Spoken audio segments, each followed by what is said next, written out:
What is this? Brad McQuaid getting his job back? Yeah, is this the gameplay? While on drugs. Do you see these hands the whole time you play? You wanted terraforming, here it is.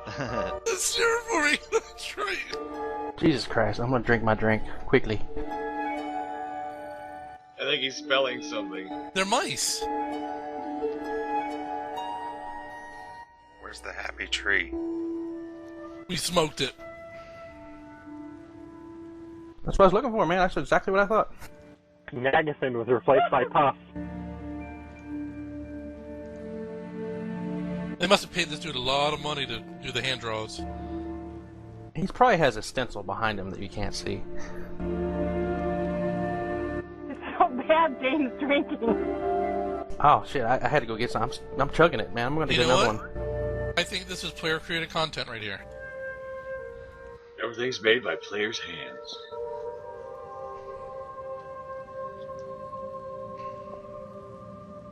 Well, you have to think about this genre. You know, one for players' hands and have no girlfriends at all. Still don't.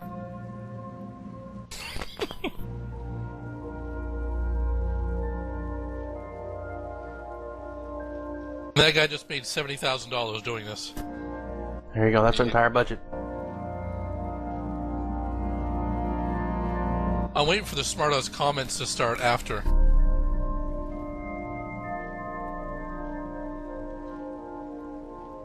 Is that a face?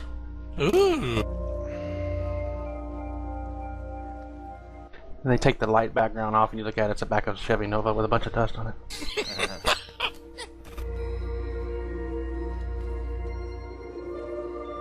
Oh, goddamn Asian knew it. Wait, no, it's not Asian, because otherwise you see the bus line. Oh, it just froze. It's Elf! If they said Alf, I'm like, it doesn't look anything like Alf.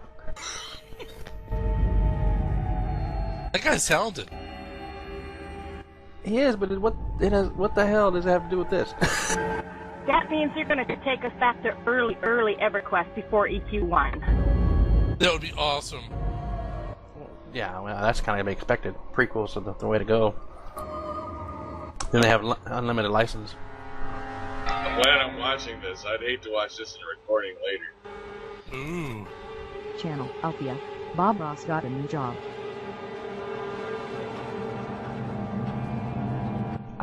It's interesting and all, and it'd be kind of cool if I was smoking something, but what the hell? 3 minutes. Bob Ross got a new job. That's awesome. I got 3 minutes on the recording here. Is how long he's been doing this. Now, if he's that talented with his hands, he's definitely not single. Stories like... You are witnessing the one and only lore they're going to release for now. It's all coming live to you now! Don't you want to go walk the dog? Did he just erase half of it? He's marking over it. You know what the hell? Just so you know, he has arthritis, and that was his EverQuest story. This is my EverQuest story. That's a whole lot of coke to waste. Pablo Picasso.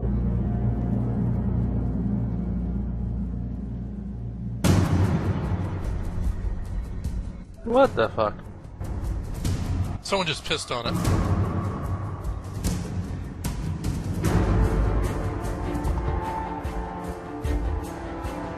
Why does it look like a happy face from the 80s? Man, is this their way of not showing any gameplay at all? I'll be really mad. This is it. This is their way of avoiding showing anything.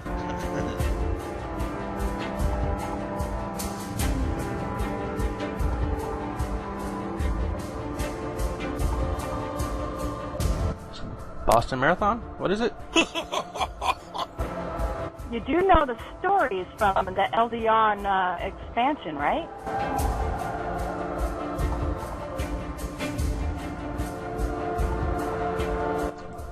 Don't worry, be happy.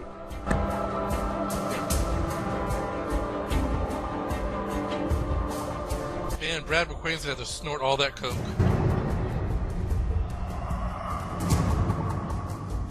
I'd love a prequel.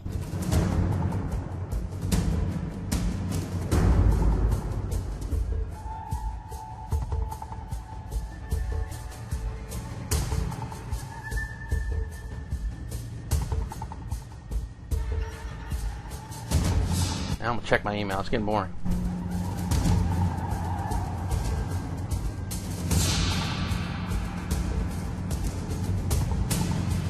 Oh, nobody took the day off work for this. Yeah, I'm gonna have to call Jennifer Aniston and tell her, I'm sorry I had other plans. Maybe we can still hook up. I gotta call Anthony Weiner back. I mean, never mind. He's kind of dreamy.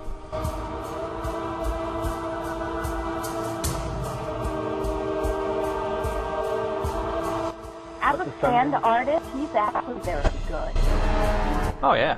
It's just I don't get it. It's just I want to see a video game. I think it's also the music too. I'm assuming it's gonna be in the game. I bet you it's not. Well, they have upgraded their graphics since EQ1. And this is it. If I got this sand in my computer, I'll be mad.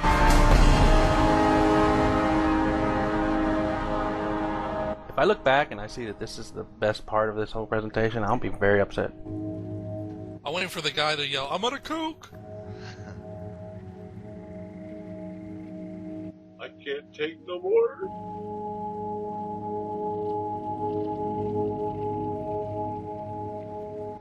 Okay, as a lore nut, this is pretty good because I remember enough lore to know where this is leading, and now I have an idea where they're going to set the timeline. However, I want a little more game detail, damn it. Fill us in with the storyline then. Yeah, make this interesting, would you? They're taking us back when the dragons and Combine and all that was still happening, when Nell still roamed most of Antonica and whatnot. Nice. Look up some of the lore sites that have Legend or Lost Dungeons of Narath in it, and this is where we're going, that far back. I have all those books to fall back on too. Yeah, I think Yeah, you're right. I need to go grab those. I can't. I don't have all mine. Mine are in storage. I need them. I need them now. However, I still want to see some gameplay, please. Who's abusing their keyboard? My key is sticking. I am trying to clear it. Uh-huh. That happened. Pre-game show.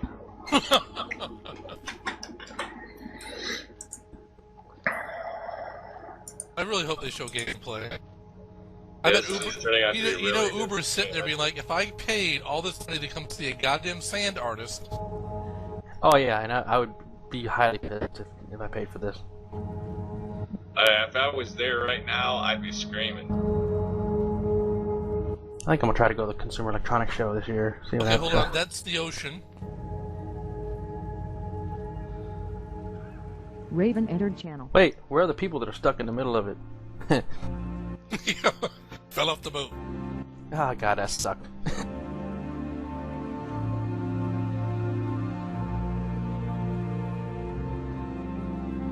One bard per server. It looks like the boat's made it somewhere. This But I is got really still doing good. But I can't believe we're 25 minutes into the presentation. Yeah, we're about nine. We've got- We're 9 minutes into this drawing stuff right now. 9 minutes. God, I hope it's player-created content. Oh God, they're going nuts on the chat. I had to switch over and look at it. Alger. Yeah, Oh yes, it is going nuts. Algiers. This is the dumbest waste of time. They're saying things like that. Hand artist is one good dude. He makes tons of money being a masseuse or something. Hey, he's painting with his middle finger. I think that he's saying something to all of us. Yeah. Look for the word Teso somewhere around here. F you. Yeah, I'm just gonna stand between him and my wife. Let's put it that way. See, Star Trek fans this out here. tells me player-created content. Star Trek fans, Captain or Commander King passed away. Klingon. Alright. Michael Ansaria, 91. Wow.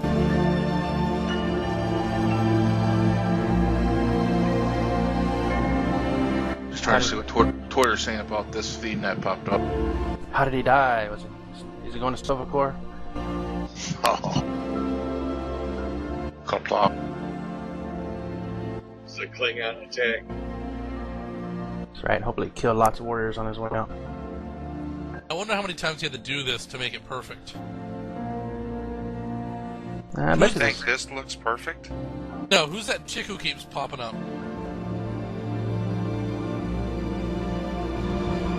This is a Queen Antonica. Is this it?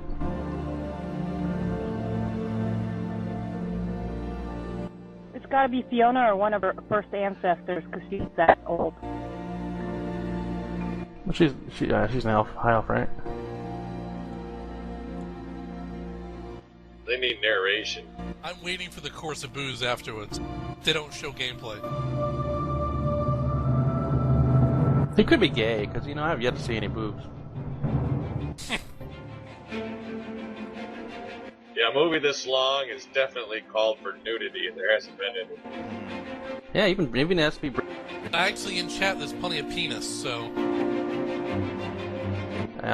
Not my thing so much.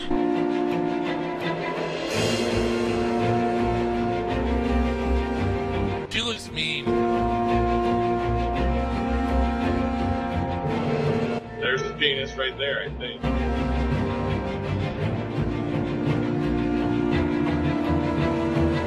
Oh, sandbox slittery. You guys are sick. Told you it would be a sandbox game. That's awesome. Everybody has to have touch screens.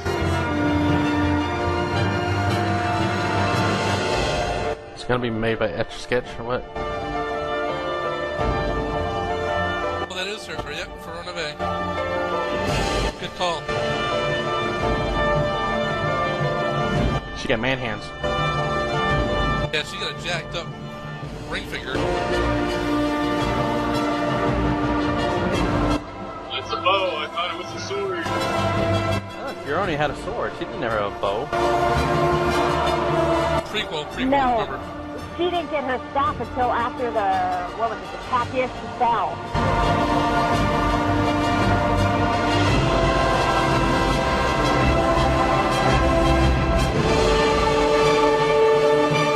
Is it me or is the music getting loud? It is. I hope this isn't how the game starts.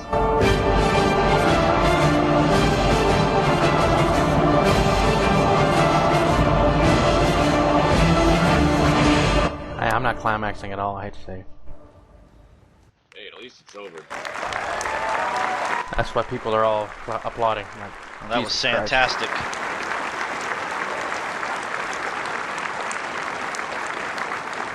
I need a refill on my drink. Okay, this is the guy we want to have a talk to us. So that was Joe Castillo, sand artist extraordinaire.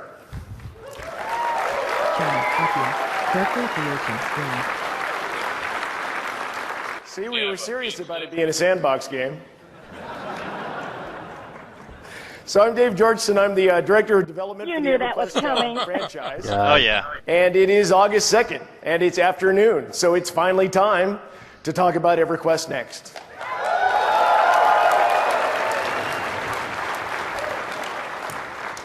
As most of you know, it was about 2 years ago that SOE decided to reboot its EverQuest Next project in favor of striking out in entirely new directions. What we didn't tell you at the time was why. It was because enough is enough. Enough of the same game already. It's time to get some new ideas into this genre. And if somebody was going to do it, it should be EverQuest. Amen. Again. So we spent the first 6 months brainstorming out what we might be able to do, how far we could go, and what sort of limits we might have. And as we talked, the ideas started to piece together into a whole that was, well, it was really intriguing to us. So we spent the next year prototyping, trying to figure out which of our crazy ideas might actually work. And the cool thing was most of them did. So we're at the point right now where we're building something that's both heroic and social. We've taken everything we know about games and MMOs in general, and we're fusing the best parts into an original shape, well, that we hope will create triumph and passion in the gamers that play it. And that's you guys. So let's talk about that game. And the way that I want to start talking about that game is by talking about the world of Norath. When we decided to build this game and to take it all the way down to its core and start all over again, we decided to go ahead and do that with everything, including the lore. So we've taken a tip from, what they've done recently with the Star Trek franchise. J.J. Abrams kind of retooled some stuff. And what we decided to do was to maintain the names and the places and stuff that you've come to love over time, but tell new stories, interconnect them in different ways. So as you explore through EverQuest next, as you explore through this new Norath, you're constantly finding stuff that will surprise and amaze you. Now, that's the lore, and I'm going to leave most of that to the panels, but I wanted to take just a moment to let you know that we're going to be releasing new fiction on a regular basis as we go through the development process. And in fact, later today, the first of these stories will appear on the website, EverQuestNext.com. And you can download The Last Stand of the Tyranid, which will have a lot to do with the sand painting you just saw. Hey, how you doing? I want to introduce, if some of the authors that are here could stand up right now, Look at the link, EverQuest Next Review. These are some of the authors that are writing our stories.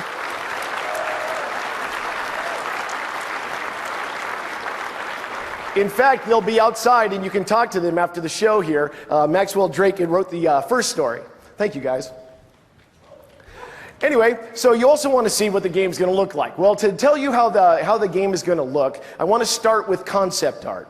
And in fact, the first concept pieces that I'm going to show you, some of them are areas that you know, and some of them will be new. The first area that I'm going to show you, the first two areas, are going to be subterranean concepts. This first one is a painting of what it might look like underneath Everfrost. Now, as you can see, we were doing treatments of color and lighting and things like that. And when we pushed this concept over to Lava Storm, it looked like this. Now, of course, we didn't just do subterranean stuff. We went for overground stuff, too, of course. And this is how Lava Storm will look overground. And we figured that as long as you were going to call it Lava Storm, well, it ought to, have a lava storm once in a while. So that's what we're doing, and we're going for a much more dynamic, exciting look, more adventurous as you go through it. We also want to concentrate on finding really epic grandeur moments as you move through the world. You'll keep finding things that are just majestic and mighty. How would that bridge be possible? We're doing remakes of areas that you haven't seen since the original EverQuest. This is the way Oasis will look. That looks different. And this is a good shot of Firot. Yep. Now you're going to be seeing a lot more of Firot. Hey, that's my face in the corner there. Through it. Trolls don't climb. What the hell? We're bringing new That's areas awesome. to the game as well. This is a concept painting of Ashfang. And just to prove that we actually have been doing something for the last couple of years, I'll show you a couple of screenshots here before we get to the actual game. This is the way Ashfang looks in the game right now. Ooh. What DirectX are they going to be using? So this kind of detail, the That's actually vegetation, pretty the good lighting, and graphics. everything like that is exactly the way that we want things to be moving. And this is the way a subterranean lava chamber might look. In fact, does look in the game. It really comes down to shadows on the smallest details, blades of grass, leaves, stuff like that. This is the way Firot looks. And we really like the lighting. Yeah, it does have a lot of Battlefield. But I don't want to just show you still stuff screenshots. We also, of course, you all want to see what the game looks like inside the game. So this is the game. We're going to run you through some flyovers and stuff before we start to show you action. The first fly through is of Ashfang. So this is the way the game looks as you move through it right now. As you can see, we're doing a lot of detail, the rock strata, the lighting, everything like that. One of the wonderful things about working at SOE is that we get to utilize the technology that other people have created before us. They had spires, and spires didn't exist back then, did they? Side 2 in this game. Of course, it's been heavily modified, but you can see that the lighting and the details and stuff as you go through the game are incredible adventure experiences. This just makes it to where lower-level computers can play the game. Yeah. If you guys just download PlanetSide 2, you can see the same graphic effects. It looks really good. Yeah, we like the way that's coming out quite well. And then this is Firot. I'm excited. I'll be testing that out tonight. The lighting through the trees, the feeling of a heavy humidity, all of these things contribute to an adventuring experience where you never know exactly what's going to Well, we know Patrick will be in now. through the next archway. And we're going to be visiting this a lot as we go through today's presentation. But yeah, we definitely like where this is going. How do you like it?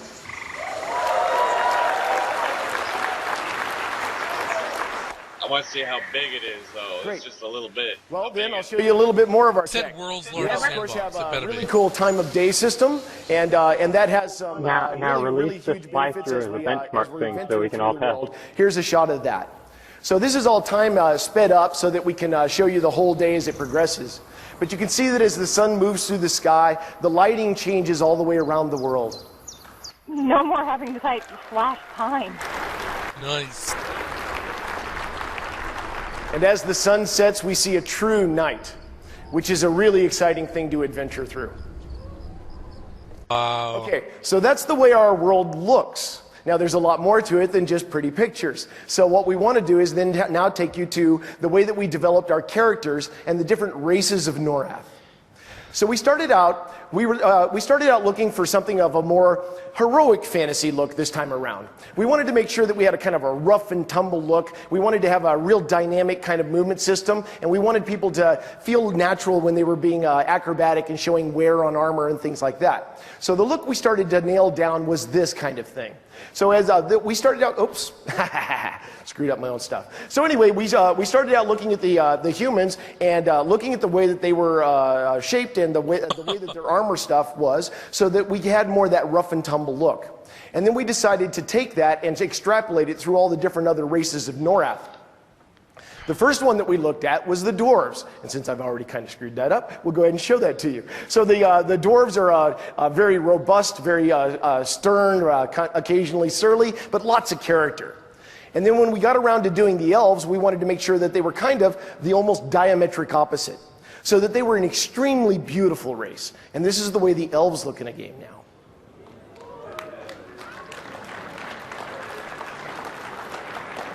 We wanted to make sure that dark elves had their own look, very distinctive, and so we gave them some really deep lore also, which we'll talk about more in the panels. And this is the way dark elves look. You tell me they did not just put anime in my game. I don't think it's anime, though. And then we gave a huge facelift to a couple of other races that you're familiar with. We wanted to make sure that the ogres were a lot more intelligent this time around, more organized, much more militaristic. And so that's the ogres.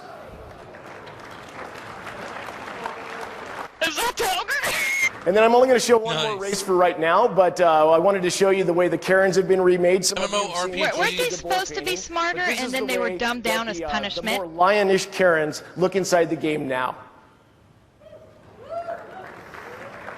Lion King? And you'll see that in action in a few MMORPG so then we wrapped around back to the released an humans article again, and we finalized over destruction and the whole world. Because one of the things that we wanted to do was make sure that this was a really robust role-playing free game. round. For the people that like to do machinima or messing around with their friends and having fun and telling jokes and stuff like that, could show that expressiveness on their face. So we took care to exaggerate a couple of the features that would allow you to see that kind of expressiveness even at a distance. The eyes, the mouth, they're exaggerated just slightly. And when you trigger manual emotes or use SO emote, you get this kind of expressiveness range inside the game.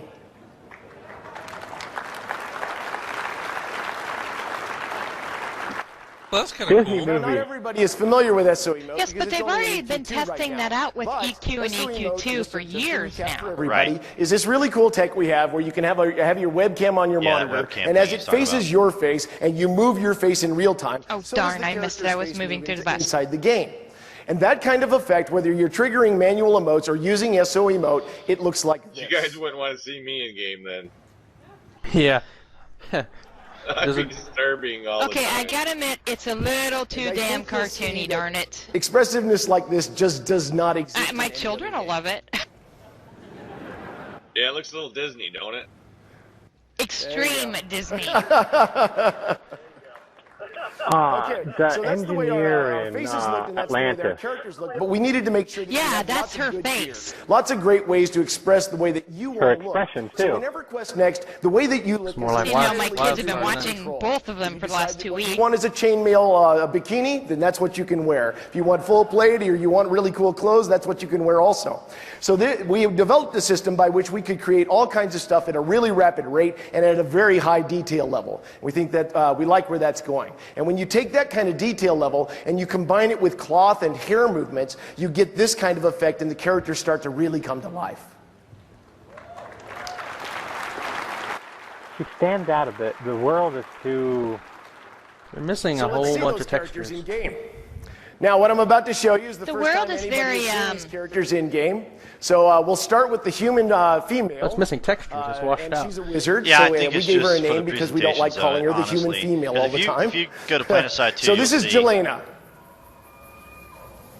in Ashfang. Nice. And then we played a few emotes so that Cleavage. you could see what she looked like when she was actually doing those facial expressions. I like We cleavage. really like the way that's looking. We also wanted to show you the Karen We male. do too. And want to this see the is, Who's Your of course, Daddy we gave emote. him a name. This is Kishar. Okay, that's gotta go. That's looks so Lion lanky, King-ish. and I want to shoot Oh, somebody. yeah. We have some pretty cool emotes. What's wrong with the previous face? Why do they gotta have a big flat nose? Oh, yeah. Holy moly. Holy moly. So that's the way our characters look in game. I'm waiting for the emote drop a load.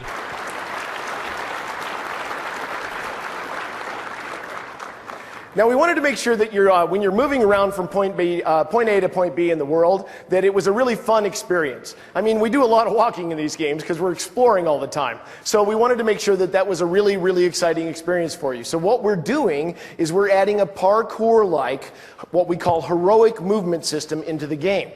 And that means that as you're moving through the world and you encounter a low obstacle, you can just sort of vault over the top of it without any effort, or slide down a hill, or be able to jump up and grab a ledge and pull yourself up, or rough and tumble This off has the just top, or appealed even to double jump every in the air. 5-year-old, 10-year-old, 15-year-old, and probably 25-year-old. Yeah, I think they're And I don't aiming want for to a just younger tell you about demographic. that. I want to actually show you. So let's for the go. next But generation. remember, he did say in other interviews that you won't be handheld. So there's that slide. She does a little double jump in the air. It's looking more and more like Wildstar, isn't it? Console Here's that gaming. vault. You don't have to push any extra buttons for that. Isn't this planned for a console? Just happens when you encounter No it. idea Just the yet. slide. Now, a lot of the different classes have special abilities that can be triggered. The wizard has a teleport ability, and the warrior can leap. Nice.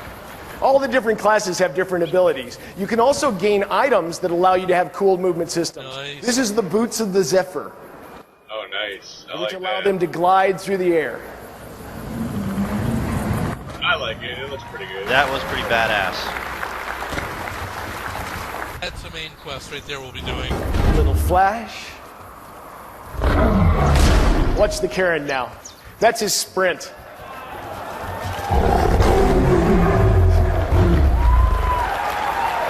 Nice. That looked like the Char run in Guild Wars 2. Yeah. So we really like where the characters are looking. The way the world looks, the way the characters look, the Bring chat, special say, "Take effects, my all of money." that stuff, that's all coming along really well. We're very happy with where it is. But none of those things are what make this game different than any other game you've ever They played. bastardized the UI for consoles. I don't We know have if I can do thing- this. We have this set of things that I call holy grails. And these are things that we have always wanted to put into a virtual world, an MMO. And, well, you know, there's lots of reasons why we didn't do these things. Here Lack we of go. resources, lack of time, maybe lack of intestinal fortitude. Whatever it was, we never got around to putting these things in. And so what I'm going to do right now is go through the series of 4 different grails and show you exactly why they make a huge difference in our game. And the first grail that I want to talk about is changing the core game. And what that means is, well, let's put it this way. For 35 years, we've been playing a lot of Dungeons & Dragons. I mean a lot of it. And when I say Dungeons and What's the Dragons, what I mean consensus by on that those is the core cartoony game of that is characters? basically you pick a class, you go out and kill stuff, and unlock a tech tree have of to abilities. debate whether I want to and we've play all done now. that a lot of different times. Oh, come on now. So we No didn't want to cynicism. reboot the lore and reboot the way I don't the know. world I don't looked like and it. maybe add some new adventures. What we Looks wanted like a to do Disney was film. give you a whole new gaming experience that Now, you could I'm an discover and adventurer, so the explore world as you will played draw the game. me in no matter And what. so to start that, As long as I don't we're have to embracing use a third new person to see concept, my which character. we call multi-classing. Multi-classing. Then again, if they keep showing you haven't heard it cleavage, yet. I might. What multi-classing is when Dan you shows start some the cleavage. game, there's 8 different classes that you can pick from. Each class has What a did couple she of just weapons say? that you can choose and a handful of character Said she abilities likes that go with Cleveland. it. And then as you go out into the world and you start exploring, as you do Cleavage, adventures and baby, as you talk to cleavage. different NPCs, you'll find opportunities to acquire new classes, to collect all these different classes that are out there. And there's more than 40 or so classes out there in the world for you to explore and find. And as you find those classes, you can play any of them at any time. Wow. And you can mix and match the different character abilities to create a class that's exactly what you want to play. So the more classes you find, the more you can customize your character. Holy shit. Sounds like Rift. Rift knocks you off at 3, Final right? Fantasy Weapons 11? make a big difference. They're one of the class-defining But things they've only in got the like game. 12 So classes. as you go through and you find these different Yeah, but classes, you can really each class mix has and a couple match of stuff. weapons. Let's say, for You can example, play that you pick DPS, the you can warrior. play a The tank. warrior has like a big halberd and a long sword. And when he uses the halberd, he can use these big room-sweeping clearing attacks, or he can slam the half down on the ground and create a shockwave. But when he switches to the longsword, his abilities change, and he can then basically be able to attack a single thing and do a lot of They damage, just or perhaps lost do some half melee their blocks EQ and players parries. who love Trinity. So, depending upon what class you pick, your like Guild Wars weapons 2, will anybody? change to fit that class. Yeah, I It's was like gonna the say, Trinity now it's Guild anyway. Wars 2. Are different. Yeah, the so lion as you guy was change running classes, just like a char. you will also change your core gameplay, and you will constantly be exploring as you move through this game. Yeah, Guild Wars 2 is just popping up like left and right. Guild Wars 2 plus And we Final have a lot Fantasy. of weapons. Yeah, but the thing is, In it's fact, still one 40 of the things that you'll classes find is as you more go than any of through those and you games start combined. advancing your characters. Too many. You can mix and match little pieces of I those like weapons to actually Trinity, change damn it. what When they I'm a do. healer, I And in wanna fact, be it's a a very healer. visual thing. And when we get around to talking about crafting, you'll see that the crafters have a lot to do with this game. Nice. Let's go through that for now. Okay, so we've talked about these abilities. Now it's time to see some of them in action. So let's start with the human wizard, Jelena. That's a chromosphere. Now, once in a while, she'll get bushwhacked and need to get out of Dodge. Okay, So if she they're has a releasing this vortex much ability. info right now, the And what game the will be out in the vortex next does is 6 it months. slaps all the Yeah. enemies into the same spot she was, teleports them backwards, and then blows them Maybe up. not 6 months, but less than a year, no doubt. Maybe next summer. That's Let's what take would a be look at my the guess. warrior abilities Nice. also, Line it up, taken with you know, Kishar. first of the year, Now, Kishar spring or has something. something I'm going to talk a little bit because he's quite loud. I'll talk a little bit. He has this really cool ability called Unstoppable Force, which is a Yeah, if they charge already have attack. And it skills in looks the like game, this. then yeah, they're pretty far along. And then that's Forceful Blow. So cool. Now, he also has a Shield Bash, which is great for knocking opponents back in an arc in front of him. It's also handy for sweeping up corpses. So anyway, that's some of the abilities in the game. And so that's the way the dynamic look of the game is. That's the way the special effects look and everything like that. And it kind of ties us over to Grail number 2. Now, Grail number 2 is something we have always wanted to do. As designers and game developers, there's never been a time in my 25 years of building games where we did not have this conversation at This least is looking once like when we were action starting a combat. Yeah. We wanted to be able to blow up anything, anytime, anywhere. So we built the entire world out of little teeny pieces called voxels. And we can literally blow up anything, anytime, anywhere. So the second Grail is destructibility. And Wow. it changes everything in the game. Battlefield 3. I'm sorry, if I gotta I'm gonna blow up show you every some barrel and examples every of how that box looks. that I see But just to first I find wanna shit, briefly I'm gonna be mention annoyed. that because everything is made That's- out of that's- voxels, we can yeah, not only that's Diablo. destroy those voxels, we can also build them up on the fly with constructability. And that allows us to create all kinds of special abilities for the different classes. For instance, the human wizard has something called a crystal wall, and you can see that she can erect voxels straight out of the ground. I mean, this is going to be a completely brand new game. Yeah, it's going to be a whole new dynamic. She'll need to stop them. A brand new game. It just happens to have an EverQuest slapped on the box. By using upheaval. Yeah. They're gonna have to do something that's gonna reach back to their previous fans. They Oh, haven't shown it yet. all kinds of different things. that was cool. Now, she's not the only one that can do this kind of thing. In fact, the warrior has Can you say one exploit? of my favorite abilities in the game Plants called vs. Whirlwind. Zombies. Now he's going to leap over that chasm and do some damage. You know that he said human wizards can do this. I wonder what Kieran wizards can do. Holy crap. That is So awesome. that's destructibility, and it changes an amazing amount of stuff in the game. Because not only is it fun to just rip the crap out of a Hello, Taz. but it's also amazing what we can do with scenarios at that point too. You can imagine a player versus player scenario where one side is protecting a castle and the other side has catapults, and they're destroying the keep and trying to get into the courtyard, or perhaps like a player versus environment scenario where perhaps there's a floating island moving through space, and if it gets somewhere bad, it's going to be bad for everybody around, so the players are literally trying to destroy it as it moves. This kind of destructibility allows us to create a game experience you've never had before. But it's still only Grail number 2. So what happens if you destroy a bridge some other player is running over? Grail Just number as 3 he's is running what we call over it. a life of Sounds consequence. like And what it really means is that we completely redid the way AI works in our game. But first, before we get to that, as you play this game, you're going to be making decisions, and those decisions will have consequences. What that means is the game is remembering everything you did, and it's reacting. The different NPCs, what quest opportunities are available, all those things are reacting to you based on what you have done. But it also changes what we can do inside the game. Star Wars. And that's where we get to talking about emergent AI. Now, the best and the easiest way for me to describe how that AI works is to run you through an example. So here's a concept piece of something we all know and love. Crushbone. Oh, yeah. Now, Crushbone's full of orcs. So let's take a look at the way orcs look in our game. Yeah. That's an orc. Okay, now we all know a lot about orcs. They are what they are. But basically, they really want to get a lot of gold, and they want to do things that are really nasty to us. We know what they don't like is cities. That's They don't like to be an around EQ model, cities because basically. cities have guards. And guards are just something that will always be bad for orcs. What they do like are lonely stretches of road where the occasional adventurer will walk by with a fat purse, and they can knock them over the head and take everything they own. Now, we know also that they don't like getting their butts kicked. It happens a lot, but they don't like it, okay? So that's the way we set up everything in our game. Now, in a normal MMO, you'd come out here, we would set up a static spawn camp next to that lonely road, and it doesn't matter whether it's launch day or 10 years after launch, you're going to walk down that road, and there's going to be that orc spawn camp, and every 15 minutes they're going to spit out a new batch of orcs. That's the way these games have worked for a long time. But our game is different. What we do is we tag everything in the world with what it is. The game is constantly polling the world to find out where the guards are. How often people have gone down a lonely stretch of road to find out whether it's lonely or not. And so what we do is we create orcs and then we just release them into the world.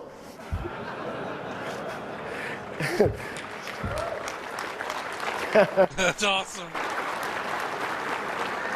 And then it's up to the orcs to find the spots that they like. And so when they find that lonely stretch of road where there's no guards, they set up a camp. And they're going to stay in that camp, waylaying the occasional adventurer until one of a couple of things happens.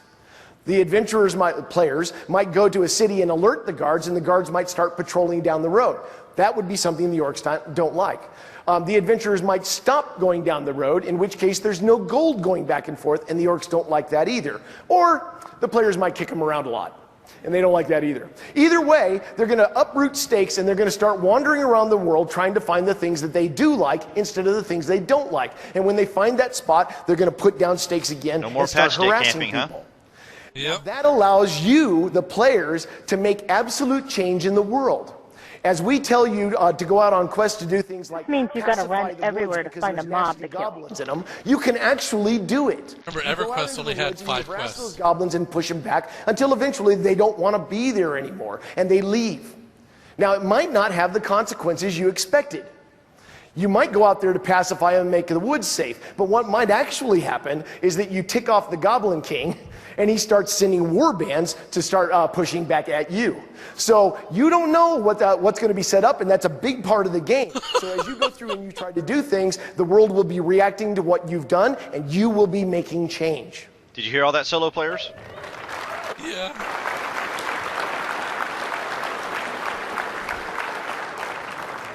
Now that was a lot of talking, so let's see some more action. This is a combat scene where Jelena and Kishar are going to fight against an Earth Elemental.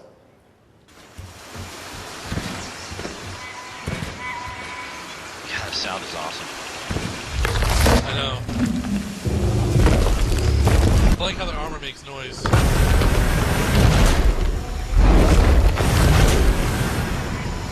Red circles. Yeah, I was waiting for that. And mob indicators.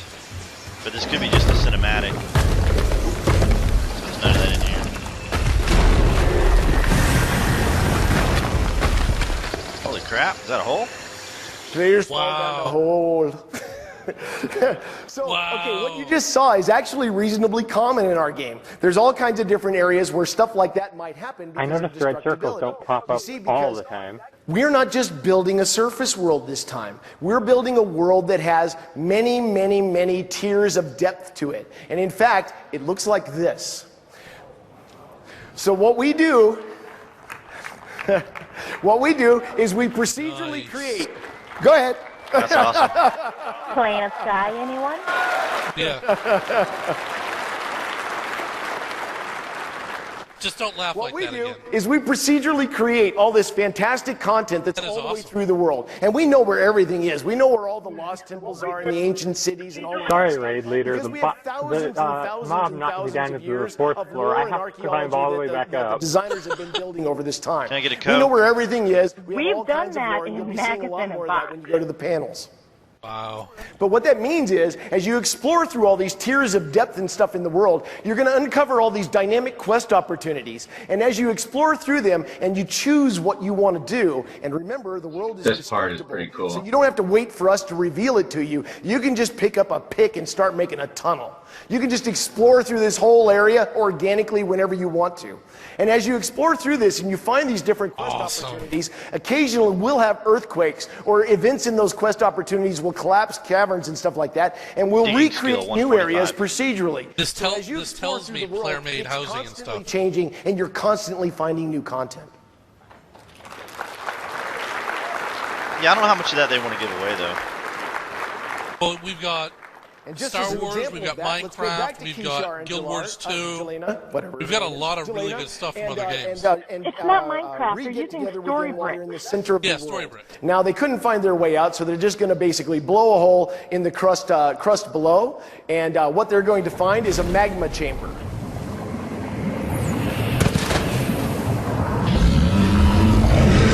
And that's Avoid Goliath. Holy shit. God, that sound is amazing.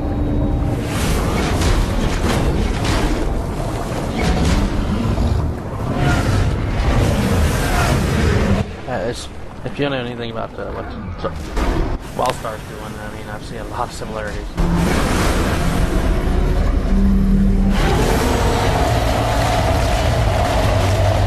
Oh, damn. Don't stand in the red shit. Get out of the red shit! Apparently they ain't paying attention. No standing in the stupid. AoE circle. I just hope there's first person. Oh, this One thing's for sure, you'll always know where a battle was. Oh yeah, if it's third person, that's a big strike for me. Okay, so that leads us to Grail number 4. And this is a big one, because what we've had so far is destructibility, which is impermanent change. The world heals back after you destroy it a lot like that. And then there's also emergent AI, which allows you to actually change the world in a local area around you. But most MMOs, most virtual worlds that have ever been created, are generally very static. They never change over time, except for the occasional expansion pack, which might change a thing here or there. What we're doing is we're going to embrace a concept that we call permanent change. Seasoning? And the way that we're doing that is through a mechanism that we call rallying calls. And rallying calls are this really cool way to set up a story that takes a long time for players to work through, but constantly and permanently changes the world as you go through it. The easiest way for me to describe that is through an example. So we'll start with what we call the raising of Halas. So the Combine that means radio zone to go out and set up the city of Halas. And of course that starts out as a little tent city. And nobody knows what's in the area, so there's all kinds of little dynamic quest opportunities that appear. Just so you understand what a rallying call is, I think everybody here knows what a public quest is. So with a rallying call, it's kind of like a public quest. It is different, but it's kind of like a public quest where every single person in the game is on that rallying call together at the same time. And it's going to take 2, maybe 3 months of real time for it to be accomplished. Nice. But the trick is, you don't know where the stages are. You don't know what events will trigger the story to move forward. And it's different on every server. So don't plan on You'll sleeping progress for the it first a lot week. differently, and we'll show you that as it goes through.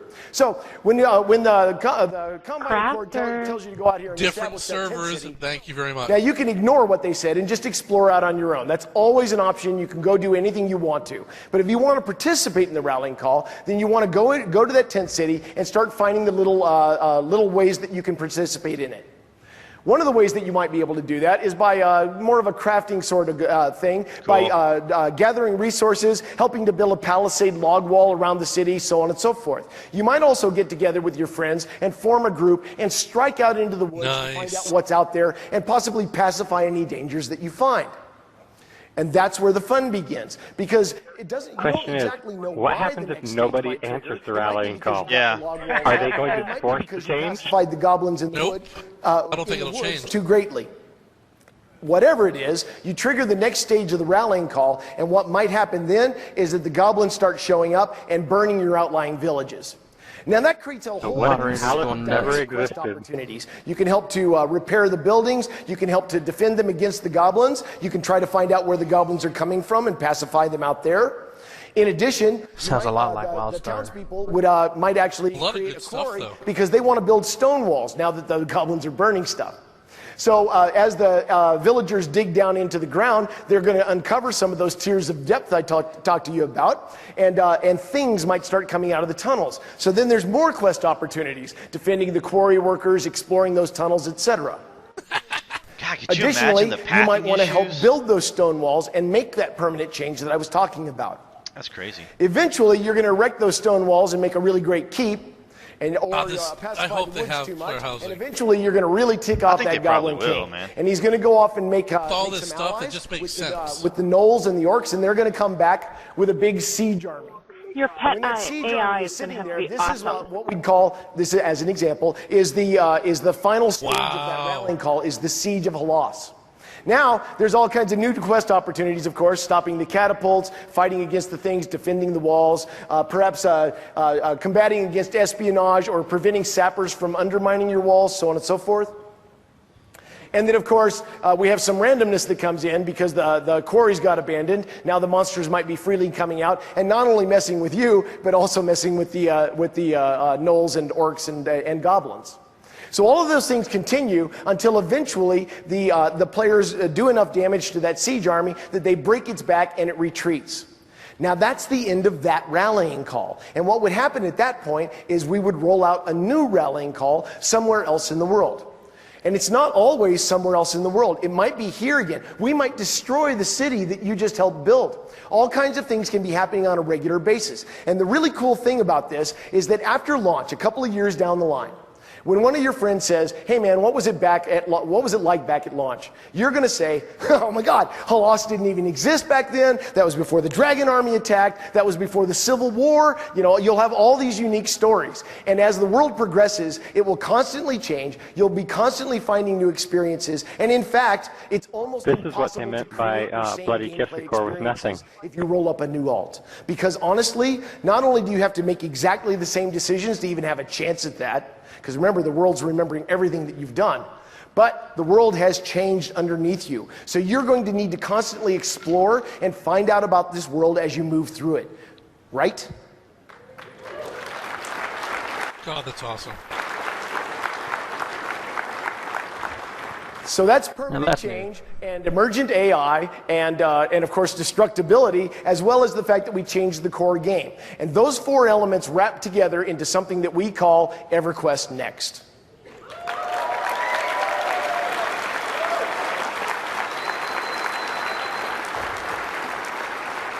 Good stuff. And to be honest, that's enough. How about a projected date? Okay, I'm all for GM events. I mean, and we're really happy stuff. with In fact, where I that still game is. That's an participate MMO almost that every weekly single in the one of us GM wants to events in play. EQ. We're really excited about This it. We're is very, pretty very, we're jazzed to bring it to you. But there's something else that came along the way. Because when we started building all of this, well, before I get to that, let me show you one last scene of carnage. Because carnage is always fun. Sometimes the monsters can get big. Let's see what that Karen's running away from. Wow. That's the Iron Golem. Holy shit. That building is not going to stop him.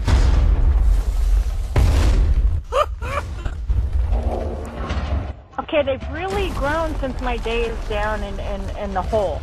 Yeah, a little bit. Knock, knock. Too much sunlight's not good for them. Wow. Oh, that's cool. Transformer. We'll just hope Kishar was hiding in the basement. Well, usually you find the Iron Golem when you got about 20 lizards So anyway, like chasing I said, we're really you. You run excited into them by about that mistake. game. But as we built it, we had to build all kinds of special tools that allowed us to make something special. And by the way, that's Furiona in the game. As we started to build something special, we needed to assemble tools that none of us had ever used before because they had never existed before. If you're going to build an entire MMO out of voxels, you have to make some pretty cool tools. That's why she looks like a distorted, overly and one of the things that came up that was really cool was anime cartoon all the devs started spending all their weekends and their nights and stuff like that one-upping each other, trying to build something that was really cool. The artist was allowed to play the games, I see. And it didn't take us long before we realized that what we really wanted to do pull the collagen out of her lips and put it the elsewhere. same tools that we had so that you could help us build EverQuest Next. Player content. Nice. Hope is armor and shit.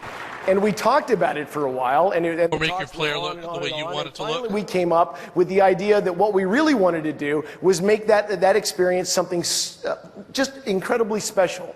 And so what we're doing this winter is something that, well, we haven't announced until just now. We're releasing an entirely new game this winter, and it's called EverQuest Next Landmark. Now, surprise. So what EverQuest Next Landmark is, it's a huge collection of worlds that are all persistent, of course, just like any other MMO world that you're experiencing with, chats and guilds and all that other stuff. They're persistent worlds, but they're all procedurally generated. Every single one of them has continental land masses that are completely different than every other world. And what we're going to do is give you all the tools and all the materials. There you go. We're You have using free to build developers. EverQuest Next, and we're going to just let you go. That's not a bad thing. You know, there you go. Take my money now. Take my money. That's right. You pick can and literally choose. build anything you want to. Wow. As long as customer service allows it. Anyway, boundaries from Neverwinter, but this time they're actually releasing the early, like Neverwinter should have.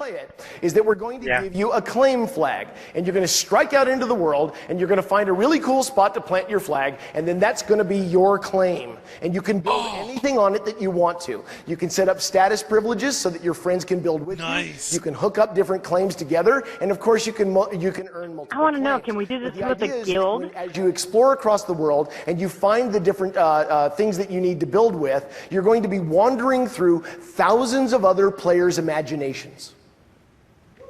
And of course, we set up the entire world so that it's tiered and stuff. And as you explore the world, what you're looking for are the resources and the Minecraft on recipes steroids. and the objects to take back to your claim and be able to build really cool things. I'm We in have crafting nerdgasm stations right where you now. can use the resources I and am the too. recipes to create objects like, statues and doors and windows and things like that. You and hear you that, bring them the back to your resources. plane and you In start other erecting. words, they're right. The crafters are going the to be tools are what vital, make and this, a no really, guild's really, going to, it's like fantastic Vanguard. experience. No one's going to be able to build when you play a anything normal without your block building crafter. game, Check we it out. expect this kind of tool where you can stack blocks and stuff. And that's a great place to start, and of course we can do that too. But there's more. Uh-oh, if she doesn't have her computer by December, I'm not going to have one. Don't worry, which you're allows good. you to very easily and very quickly create an amazing amount of detail. You can also use a bevel tool to cut different angles off the block, as I well know as where a you live, and I'm coming for yours. to actually change the vertices in real time to be able to look eroded or smooth. Wow, When I that's say nice. smooth, I mean smooth. In a regular block building game, this is I'm what going a to still sphere have would 20 look like. houses. In EverQuest Landmark, this is what a sphere looks like. Wow. Wow. When her Sweet. So we're gonna make an OTG settlement and all There you I go. want you to think Yeah. back. next to each other. Everything that you've seen in the game so far This has is to made tie of in with voxels. EverQuest next. Shadowbane, only so much better. There we go. When her Everything that you're son seeing sees in the this, game so far he is may made have of to upgrade voxels. his computer, And so, too. that scene right there is entirely made out of very, very small blocks. And everything that you've seen so Make a far little is city. also made out of those same voxels. I'm gonna So make what a we can Bennigan's or create, TGI you Fridays, can not sure which. absolutely create. And I'm telling you, it's actually Oh my a fun God, this is experience. awesome. Now, this is a time lapse of actually building. It everything I've been represents about looking 22 for. minutes of real time. Crown, I think you're happy. And as you can see, maybe they stack blocks to start with, but with those tools, it's really easy to make things look eroded and smoothed off, and it's very, very simple to use.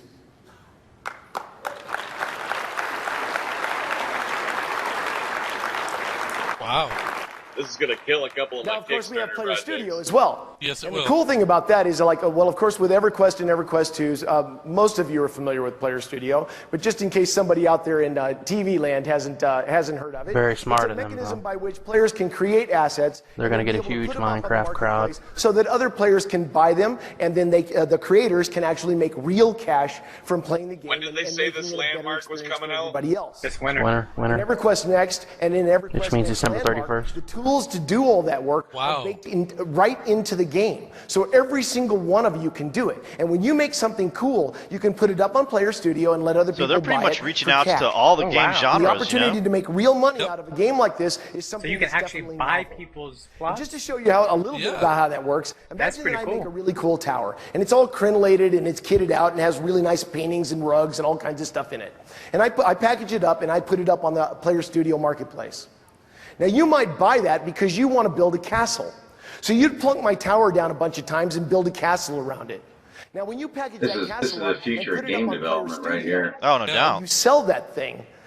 Me, You the might have creator players of that that just build tower, shit, and that's is it. basically going to get a little bit of royalties Engineers. every time you sell one of those castles based upon what the percentage of my towers are out of Especially your if you castle. can sell it. Listen to this. This is pyramid. It's pyramid marketing. Wow. Did you hear that? Your So, creativity is always so the guy who preserved, sells and the you can do castle as much uses or your as little of this tower. as you want. You get a royalty when he Now, sells the one castle. of the really cool things is we're very serious about Everybody that whole is idea like, shut up about and you take my building money. EverQuest Next with us. And on every There are landmark designers world, in there's gonna be at least EQ2 one that continent I where paid we real enforce the life art direction money, of EverQuest Next. $50 here Basically, and there you can to only have them build stuff design there that would something. look good in Norath. And we're going to run all kinds of I'm gonna go make me contests some and rugs. promos along the way to encourage you guys Oh, wow. to try your hand out at helping us build the new Norath.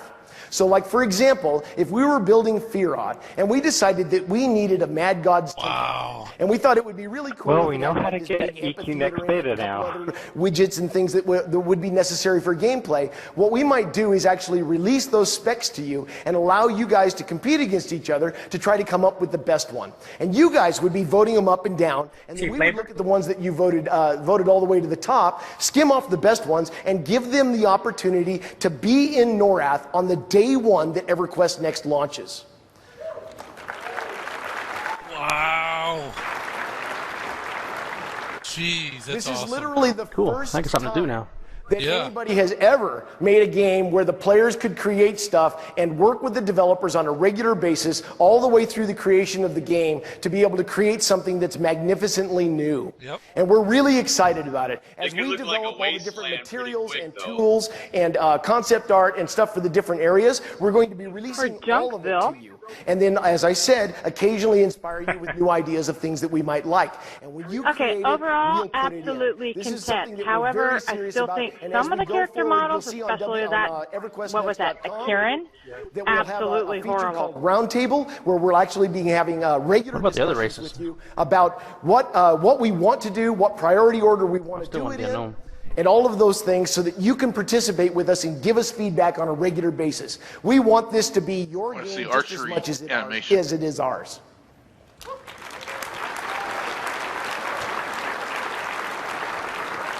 Which one of these guys is next in EverQuest? This is awesome. Which guys is the guy you messaged, Loggy?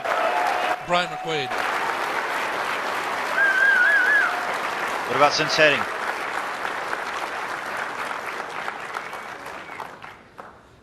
So, to cap this off, I wanted to bring up the team that is actually creating this game for you so that you can see those crazy people in person.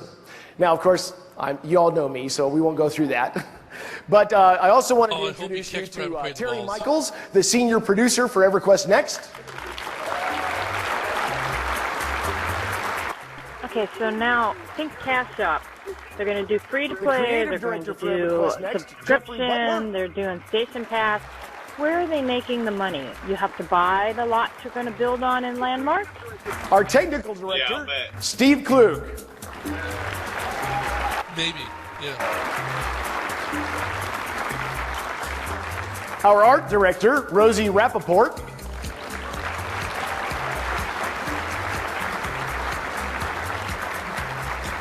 And last but not least, our lead designer, Darren McPherson. Loggy's in love. So these are the directors of a wonderfully talented and fantastically experienced team that's putting this all together for you now. And with those words, I wanted to bring back John Smedley to the stage to give you a few last moments, and then we'll maybe do something really special. Yeah, I was just going to say that is a nerd fest. Thank you, everybody. How was that picture? Smedley from 1999. So hopefully you guys like what we've thought up. Good old Smedley. What do you guys think? You like it? He's put on some weight. They still use that pic for him when he's walking out. Every time I see myself with hair, it's very depressing. He's wearing a sack to hide it. Oh, the healthy eating. I wanted to talk about one little thing that's kind of a big thing. As of today, EverQuest Next and EverQuest Landmark are officially in what we call open development. What that means is we are going to be putting up a website called the Roundtable. Now, the Roundtable is something similar to what we have with PlanetSide 2, where we have offered the players something that's called the roadmap, and it lets people see what we're working on for the next 6 months. Now, PlanetSide 2, in terms of the open development process, is here. We want to go here with EverQuest Next. As we are making this game, you are going to hear everything about it.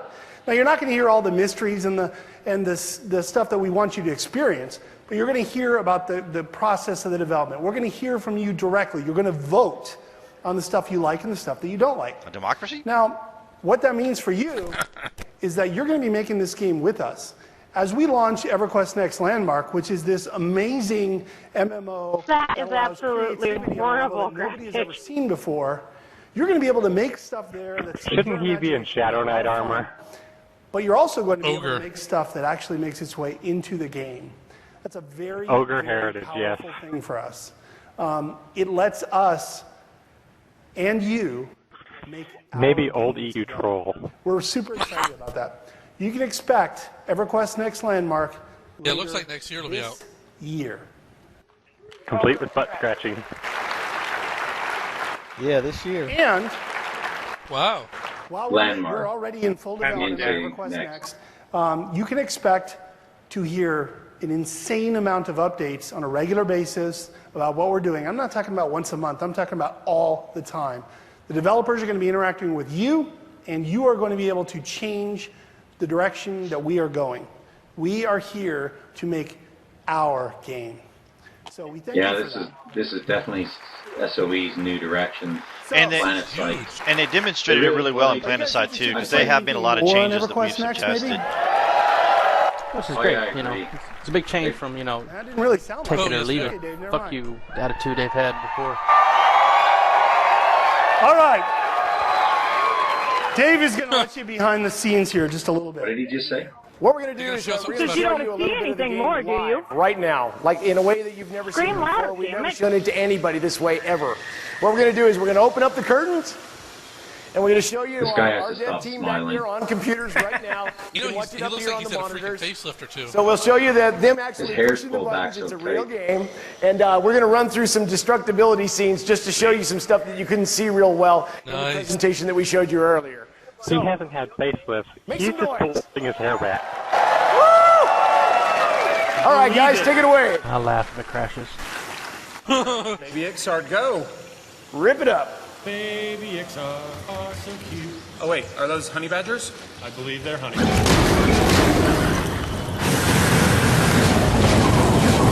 That is a bitch to actually play without a UI.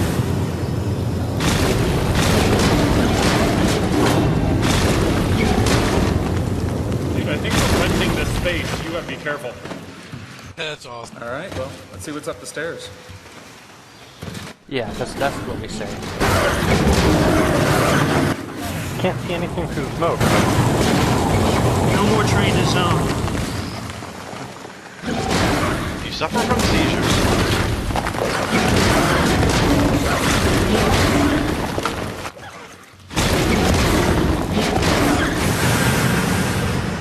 Yeah, I'm totally gonna be a caster though.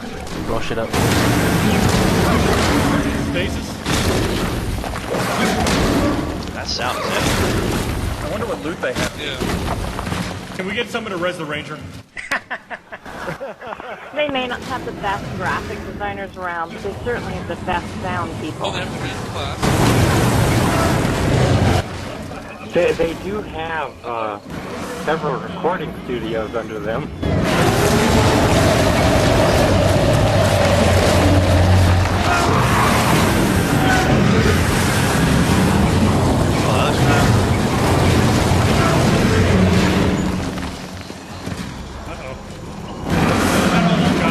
It's hard to gauge at this point. I mean, I hope they have a lot more than this. This is just what they chose to show us. But it could be that this is literally all they got. That's all they probably would show. Watch for the tail swipe. We're stuttering out. Are you guys stuttering out? Like a one-trick pony here. Stuttering is usually your downstream. Or that person's upstream. Someone kill this guy already?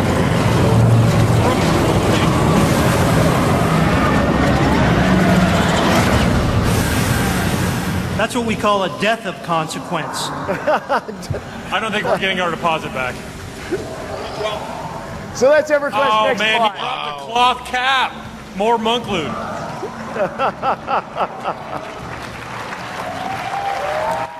So how long do these extraction holes you make matter? And on a PvP server, So really, thank you everybody for wouldn't coming. that matter That's how long EverQuest they're next there? and EverQuest next Yeah. landmark, and I'm telling you, we can't wait to give it to you. Well, think about it. We can't wait to play it. If you Thank you. you can see that more people are going to blow up their environment to kill their mobs than actually killing the mobs. So has anybody started an OTG thread for EverQuest Landmark yet? No, but I'm sure they will now.